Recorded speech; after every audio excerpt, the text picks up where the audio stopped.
Hello, it's nice to see you again.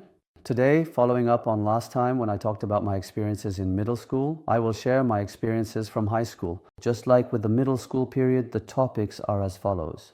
I'll talk about it in three areas: social and relationship, academics, and after-school life. First, let me talk about the area of social skills and relationships.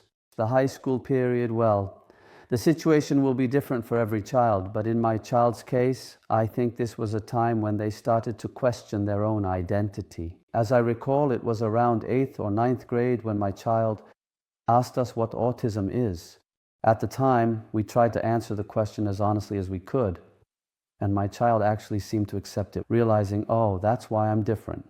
Of course, my child had probably heard about autism from various places, even before that, but the fact that they formally asked about it during this period makes me think that they were starting to question their own identity. At this time, it is very important for the child to accept their disability well. It's also a period when a lot of conversations with parents are needed. Additionally, this is a time when children start to become interested in the opposite sex, pay more attention to their appearance, and take a greater interest in their friends. When these situations arise, there are both positive aspects and challenges. First, the difficult part is that they feel more hurt by rejection. Of course, these situations may have occurred since elementary school, but they seem to feel much more intense starting in high school. Naturally, experiencing rejection brings disappointment and despair. This too is something they may have experienced since elementary school. So there are cases where they refuse to interact with others. Of course, such situations can also occur in middle and high school. In fact, being alone is not always a bad thing, but assuming that parents or children are struggling because of this, there may be questions about what should be done. To be honest, I don't have any particularly sharp solutions either. I can only say that it's important for your child to trust and rely on their parents, and to always have someone they can talk to about their difficulties. I've discussed this topic in detail in episodes 29 and 30 of my YouTube videos. If your relationship with your child has already become strained, it's not the child but the parent who can resolve it. If necessary, I believe you should even apologize to your child and try everything you can to win their heart. The longer you wait, the more those strained relationships can become entrenched. So I think you should try every possible way to improve the relationship as soon as possible. On the other hand, there are also some positive aspects. Because they're interested in their friends, they start to care about their appearance, and as a result, they also begin to pay attention to their body and health. That is, if they're properly motivated. What I'm grateful for is that during this period, my child tried to do various things on their own. They really dislike exercising, so we were quite surprised when they said they wanted to join the cross-country track team at that time. Since they weren't very good at sports, it wasn't like they were going to win any prizes in competitions. But when they said they wanted to do it, we were a bit worried on one hand, but also proud on the other. So we gave them a lot of encouragement. As a result, they lost weight and their physique improved a lot, which was a really positive outcome. The time spent with friends in the track and field club was also very rewarding. When the track and field club went on retreats for 1 or 2 nights or 2 or 3 nights, it gave our child the opportunity to spend time away from us, which was really great.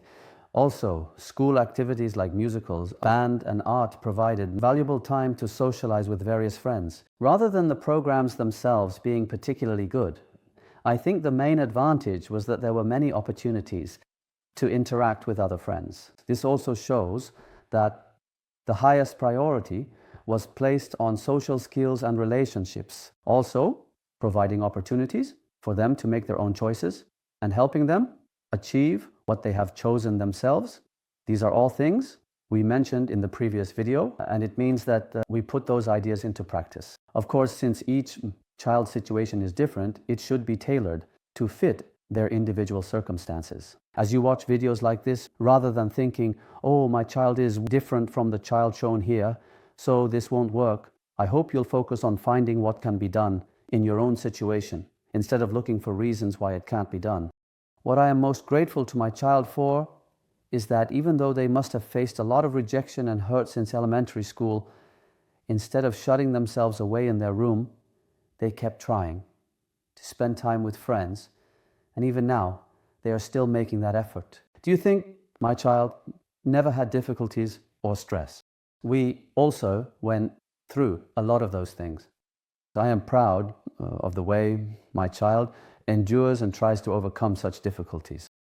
I'm not trying to claim that we did something great. Our children may experience rejection and hurt, but on the other hand, many typical friends also accept our children and spend time with them. When you try, you may get hurt, but at the same time, you also meet good friends and good opportunities.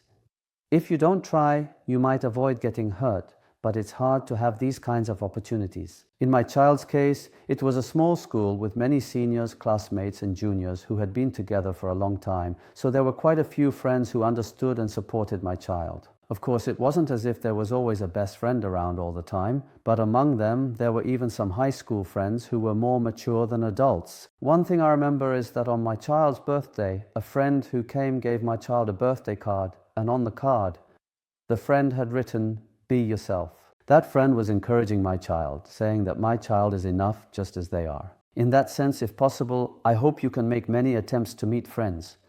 I'm always cautious when talking about things like this. Because every child's situation is different, I worry that talking about the good things about my own child might actually discourage other families. Also, my child has always had that kind of personality, so I worry that I might come across as bragging, as if it's because I raised them well. Nevertheless, I share these stories in the hope that our experiences might be helpful to someone. Now, to talk about academics, high school life is not much different from middle school. The main reason is that our child continued attending the same school, so there was no need to adjust to a new environment. If they had moved to a new school when transitioning from middle to high school, there probably would have been some difficulties adapting to that environment.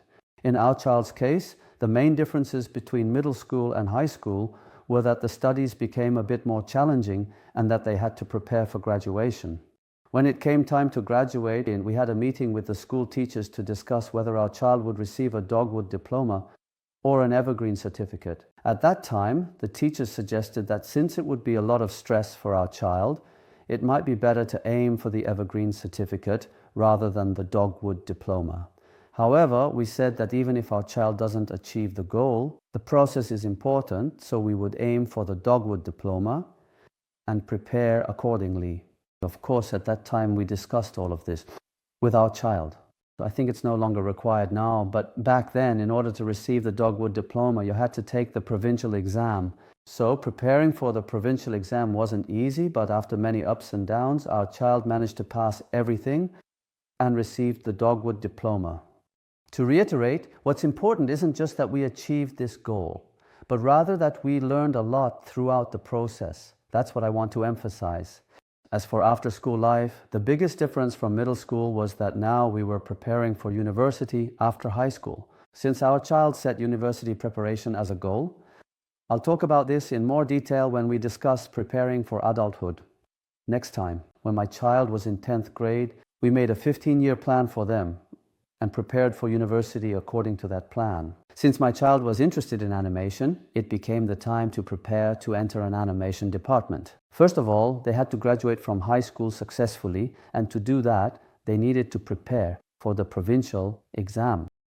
We also researched universities that have animation departments, visited some of those universities in person, and even met with the professors in charge there. We also looked into how to prepare a portfolio and what was required. So starting from 11th grade, my child found an art tutor and took lessons after school to prepare the portfolio. All of these expenses were covered thanks to the autism funding we received.